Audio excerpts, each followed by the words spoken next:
Accessing peace. Existing without violence, with the ability to calmly resolve conflict. Downloading love. An overwhelming, deep, positive affection towards others. Activating liberty. Living your life as you see fit without infringing on the lives of others. Welcome to Peace, Love, Liberty Radio, online at fppradio.com.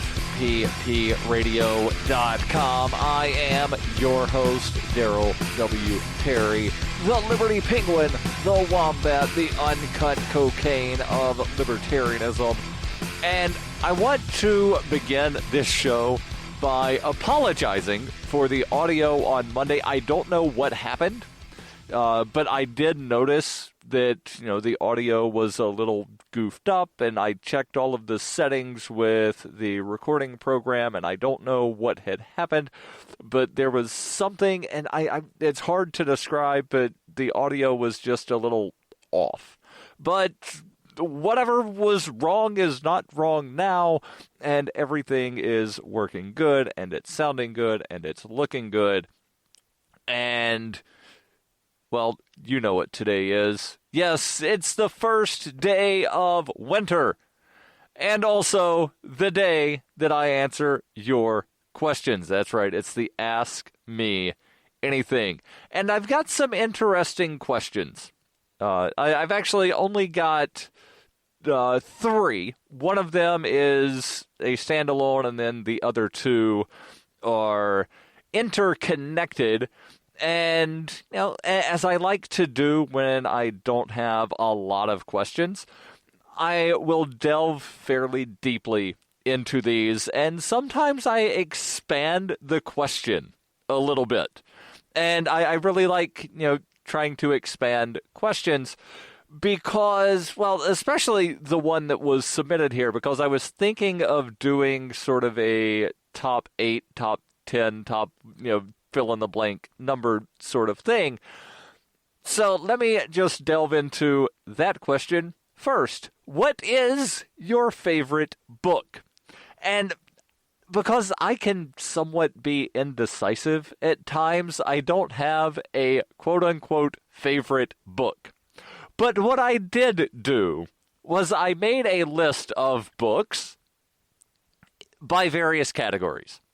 And let me pause fairly quickly to say that I've not read as many books over, say, the last 4 years as I did, the 4 years prior to that, if that makes any sense. So since 2012, I've not read as many books as I did from, say, 2008 to 2012. But that's not to say that, I don't read, but I'm busy with other things, so I don't necessarily have, the time to sit down and read a book. But I do enjoy audiobooks, and I'm actually working through the Game of Thrones series right now. And, well, since I mentioned that, let me start off with the fiction books. And again, these are in no particular order, but they're the first ones that popped into my mind when I think of fiction. So obviously Game of Thrones, because that's the series that I'm working on now, again, as an audiobook, but it still counts. Next, and again, no particular order, Brave New World, Animal Farm, 1984. And of those 3, because they're kind of all, the same sort of dystopian sort of thing, although Animal Farm, not necessarily dystopian in the same way that Brave New World and 1984 are, but, it's an allegory of sorts, and I would rank Animal Farm below Brave New World, but ahead of 1984. Although the ending of all of these, and spoilers, these books have been out for a really long time, so I don't really, care about telling you what happens at the ending, but at the end of Animal Farm, I thought it was very interesting that the rest of the animals on the farm could not tell the difference between the pigs and the humans. In Brave New World, I was very disappointed at the way that it ended, and it seemed to be not necessarily a brave new world, but sort of a cowardly new world to where people, and I don't think cowardly is the right term, but, bullying, definitely, to where, the people wound up bullying the native until he wound up killing himself. And in 1984, again, that's one, along with Animal Farm, that I consumed as a book on tape. I read Brave New World while I was in jail about 2 years ago.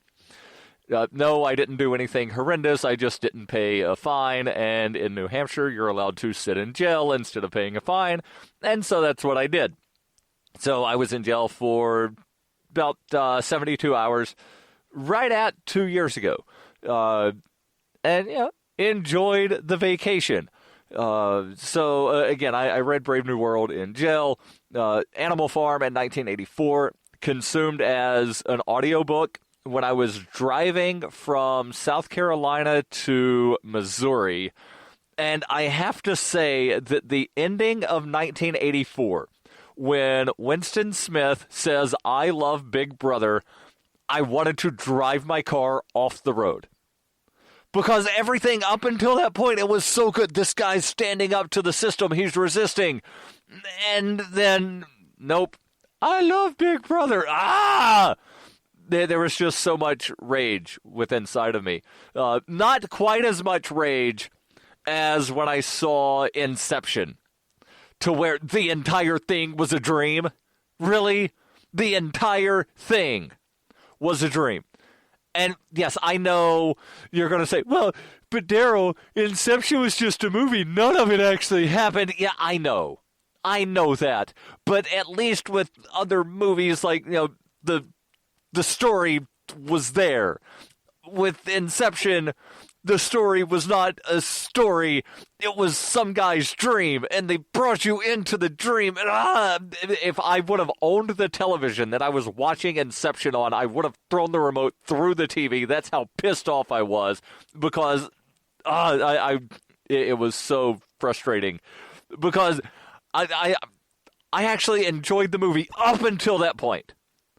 Damn it, Leonardo DiCaprio, why do you have to make such horrible, horrible movies? But again, it was a good movie until the ending, where everything was a dream. And no, I'm not giving you a spoiler warning on Inception. It's been out for like 6 years. I'm calm. I swear, I'm calm. I'll continue going through the list of my favorite books, and I will try not to get so worked up. This is Peace, Love, Liberty Radio. You can support FPP Radio by shopping online. Whether you're looking for precious metals, bitcoins, or books, you'll find that and more at shop.fppradio.com. Every purchase you make from one of my affiliates, like Namecheap, Spendabit, and Amazon at shop.fppradio.com helps fund FPP Radio. Or you can shop directly from FPP with Bitcoin in the Bitcoin store. That's shop.fppradio.com. The Doublespeak Dictionary by Leslie Starr O'Hara satirizes the marked difference between the ideal of we the people and the reality of we the elite, while offering an insightful glimpse into the clockworks of the totalitarian mind. Ever irreverent but never irrelevant, the Doublespeak Dictionary serves as a subversive and humorous but timely reminder that the emperor has no clothes. The Doublespeak Dictionary is available from Amazon.com and all major bookstores. You're listening to Peace, Love, Liberty Radio with Darryl W. Perry, online at fppradio.com.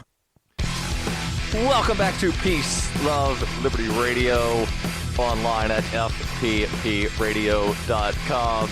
Did I blow out your eardrums there? I'm sorry if I did, but I did not, anticipate all of the rage coming from inside of me. But apparently, that happens occasionally because that's what wombats do, I guess. So I'm going through my top books because the question was, what is your favorite book? And as I said, I don't necessarily have a quote-unquote favorite of where, if I could only ever read one book for the rest of my life, what book would I choose? Yeah, I don't know. I really don't know. But I like having a lot of options with books, and I like a variety of things. So in addition to what I mentioned in the first segment, the works of Edgar Allan Poe and Ernest Hemingway definitely have to be included. Like, if I'm creating a fantasy library to where I could just have, whatever I want in the library, but I specifically have to tell you either names of books or names of authors, put the works of Poe and Hemingway in my library. Some more recent fiction books, because so far, I'm only talking about fiction. Newer, probably lesser-known fiction books that I've read that I think are very good and probably a little underrated would be a pair of books written by Joe Jarvis, Anarchy in New England, and Flight Grounded, which was not a sequel, but his second book, a novella. Very good. I will not give any of the plot of Flight Grounded just because it came out so recently. But very good book. And another book, one that I actually did the audio book for. So, yes, I'm probably a little biased here. It's a book by William Cooper called Crashed, The Death of the Dollar. Again, fiction set in sort of a dystopian sort of thing. And are you noticing a theme here of the fiction that I enjoy?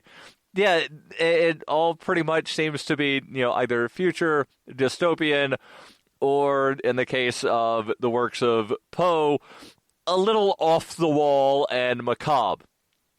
Now, let's go from fiction to nonfiction, specifically politics and history, because that's what I enjoy. And again, in no particular order, definitely have to rank The Law by Frederick Bastiat at the top or near the top of that list, followed up by a couple of books by Dr. Mary Ruwart, Short Answers to the Tough Questions, How to Answer the Questions Libertarians Are Often Asked. That book frequently just shortened, the title is frequently just shortened to Short Answers to Tough Questions, but the full title there is How to Answer Questions Libertarians Are Often Asked. And her other popular work, Healing Our World, definitely has to be at the top of the list and a must-have for any library. Next on the list, I've got a couple of books written by, I believe all three of these are Tom Woods. One of them might be Tom DiLorenzo. I don't recall off the top of my head, but The Politically Incorrect Guide to American History, 33 Questions About American History That You're Not Supposed to Ask, and Who Killed the Constitution. Now, there were two versions of this that were put out. I did not read the second version that came out about a year later that covers the first part of Barack Obama's presidency. But the version that I read, the full title is Who Killed the Constitution? The Fate of American Liberty from World War I to George W. Bush. And again, if we're making a fantasy library to where you have works, either you write it down by name of, I have to have this book, or I have to have books by certain authors, no library would be complete without the works of Emma Goldman and Lysander Spooner. And under fiction, I would say that no library is complete without the works of Mark Twain. But again, I didn't necessarily mention Twain in the list of fiction, but I'm mentioning it now. If I were to build a fantasy library, it would definitely have the works of Twain. Now, general nonfiction, it's been a really long time since I've read just a general nonfiction book, but one that I'm reading right now. And I would encourage anybody that wants to have a more peaceful society to read the book The Art of Peace. As I said, I'm reading it now, and the way it's written, there's short little. I'm having a blank here, not proverb, but short little statements, words of wisdom, words of advice. Short little things on each page, so it's not necessarily, a novel the way you would think of a book, or it's, not something of that style. So fairly easy to get through, especially, if you have some bathroom reading material to where, you're sitting down, you don't want to goof around on Facebook, pick up a book, flip through, read a little bit at a time. Very good book. And I would say that it's a good counter to The Art of War. Not that there's, not some good stuff in The Art of War. There's definitely some good advice on strategy in The Art of War, but it's not designed for, peace activist type people. So again, The Art of Peace, definitely a must-have in any library.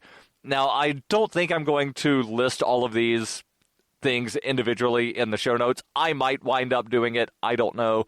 But if I don't, just go back through and jot the list down yourself.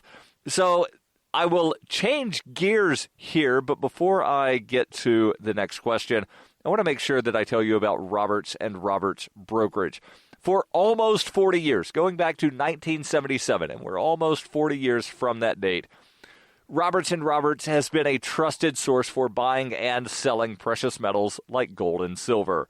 They also take Bitcoin for precious metal purchases and have permanently removed the minimum purchase amount for all orders paid in the digital currency.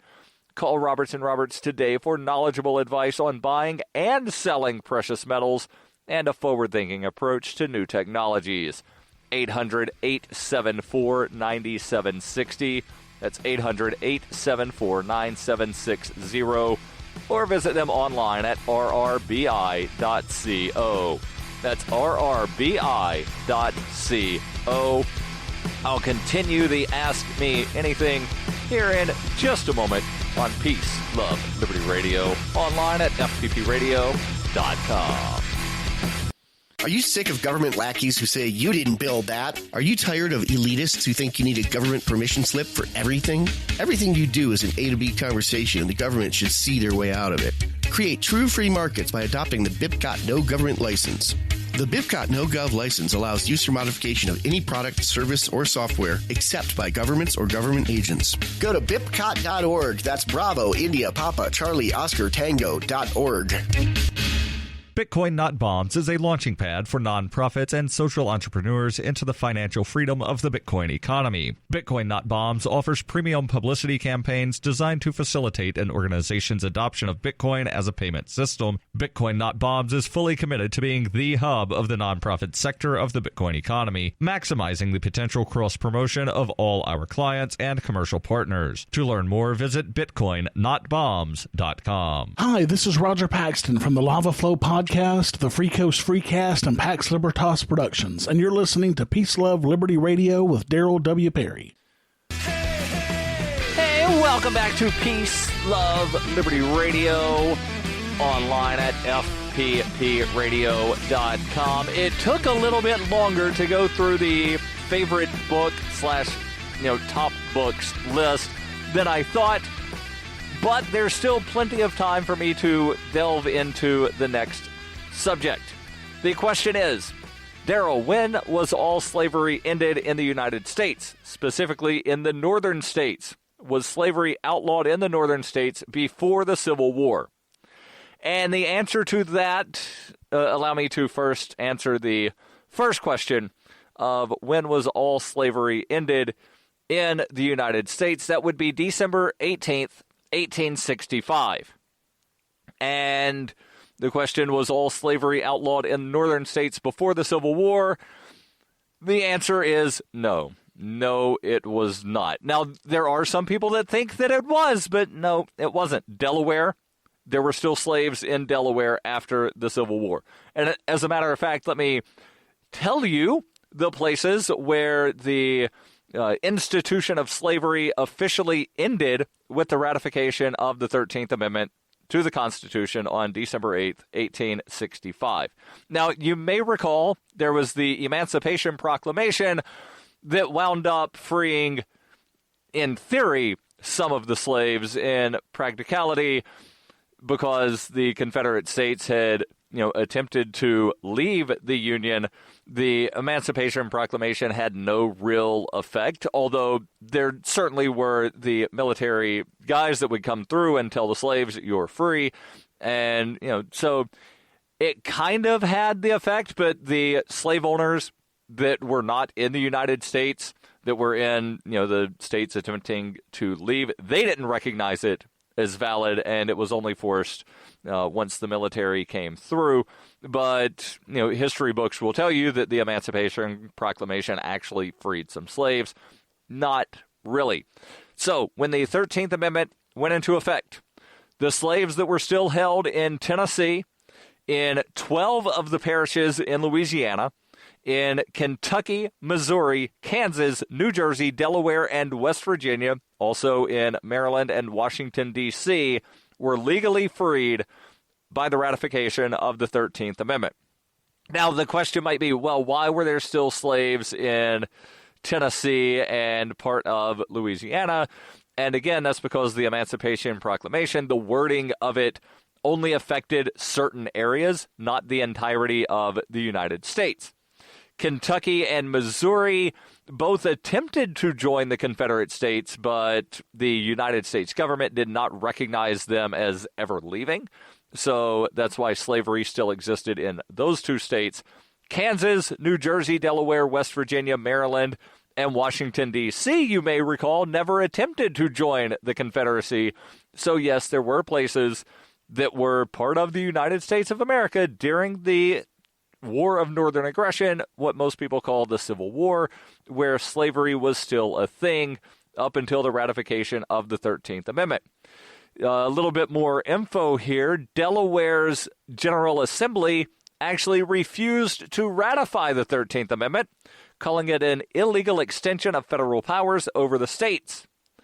Only on December 18th, 1865, when the 13th Amendment went into effect, did slavery cease in Delaware. New Jersey was also on that list of places where slaves were freed on December 18th, 1865. There were not that many, and they were not technically called slaves in New Jersey. They were known as apprentices for life, and there were 18 of them, but the federal census still listed them as slaves.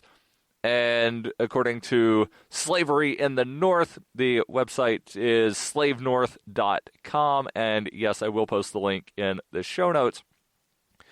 According to that site, they say that the apprentices for life were legal slaves by just another name. Now, what happened after the Civil War and after the 13th Amendment went into effect? Because that's something that a lot of people don't really think about of, what happened to the slaves in northern states specifically. And a lot of times, and I don't want to, sort of whitewash any of the horrors that happened in the South either, but, those are well known and well talked about. What isn't well known or well talked about is the mistreatment of freed black men and women in northern states. When the Civil War ended, 19 of the 24 northern states at the time did not allow black people to vote. Nowhere were they allowed to serve on a jury before 1860. They could not give testimony in 10 states. They were prevented from assembling in 2, meaning that if 2 black people were standing around, that was an illegal assembly. They could then wind up being arrested. Several western states had prohibited free blacks from entering the state altogether, and black people who entered Illinois and stayed more than 10 days were guilty of a high misdemeanor. Even those that did not exclude blacks altogether debated doing so and had discriminatory ordinances at the local level. Now, I could go deeper into this, and again, there's a lot of information on this website, Slavery in the North, where they actually go not state by state. They include several of the states: Connecticut, Delaware, Massachusetts, New Hampshire, New Jersey, New York, Pennsylvania, Rhode Island, and Vermont, also Ohio, Illinois, Indiana, and Wisconsin. And there's a lot of info here. Again, the link will be in the show notes. You can do the reading at your leisure if you want to. Stay tuned. There's a little bit more here on Peace, Love, Liberty Radio, online at fppradio.com. You can support FPP Radio by joining the Fans program. Fans are friends, allies, and numerous supporters. Fans help FPP afford to produce more original content. You can join the Fans program for as little as $1 per month through Patreon and get perks like ad-free versions of FPP Radio News and Peace, Love, Liberty Radio. To learn more or to join the Fans program, visit fans.fppradio.com. That's fans.fppradio.com. Cell 411 is a free app for Android and iOS that replaces government-controlled 911. Cell 411 allows you to preset a group of friends or private organizations to show up in any emergency. Cell 411 is a nightmare for the state because it proves their so-called services aren't needed. Cell 411 has had thousands of installs, and of course it's covered by the BIPCOT no government license. Cell 411 because your friends won't shoot you when you're in trouble. Without the government, who would build the emergency services? You and Cell 411. Get it today at getcell411.com. That's getcell411.com. You're listening to Peace, Love, Liberty Radio, online at fppradio.com. Welcome back to Peace, Love, Liberty Radio, online at fppradio.com. I want to again mention the contest for episode 400. What you need to do is go back, re-listen to episode 400 that came out last Friday. There are a lot of audio Easter eggs hidden in there. There's actually a baker's dozen. And what I need you to do to enter the contest is to find those audio Easter eggs and then write them down, or actually type them out, because if you send me a letter, then you're not going to be entered in time. But type these out and then put them in an email. Send that email to contest@fppradio.com. Get that email sent to me by Saturday, December 24th, and you will be entered into the contest. You will get 1 point for each Easter egg that you correctly identify. You will also get 10 additional points or entries for if you identify all of them correctly. Now, if you identify or think that you identify 30 Easter eggs, send those over. You don't lose points for identifying the wrong thing. Now, as I did on Monday, I will actually give you one of the Easter eggs. And so far, everybody that has turned in an entry has gotten this correct.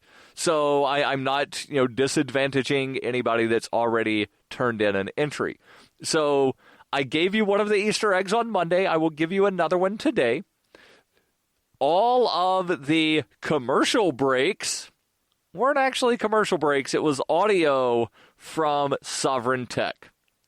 So, again, that gives you a clue about something else. There are a couple of other references to Sovereign Tech throughout episode 400. All of the commercial breaks are actually audio taken from episodes of Sovereign Tech. To where, I don't know if you listen to the show, but his bumpers going out of breaks, and at the very beginning of his show, they actually tell a story. So what I did was cut that story down to fit into the commercial breaks that weren't actually commercial breaks. They were audio from Sovereign Tech. So that is another one of the Easter eggs. So far I've given you 2, and I've hinted at another couple of Easter eggs. If you want to enter, again, contest@fppradio.com. Email title, episode 400. 1 point for each correctly identified. 10 points if you identify all of them correctly. Winner will be announced next Monday. And don't forget, every Wednesday I answer your questions. Send those over, ama@fppradio.com. The podcasts of FPP Radio are licensed under Copy Heart. We believe that copying is a form of flattery and do not abide by the copyright laws. Those laws serve to restrict the flow of ideas which no one can really own. Copying is an act of love. Love is not subject to law. If you enjoy the show, consider joining the Fans program and get perks like ad-free versions of Peace, Love, Liberty Radio and FPP Radio News, and also get a copy of the monthly newspaper FPP News. To learn more or to join the Fans program, visit fans.fppradio.com.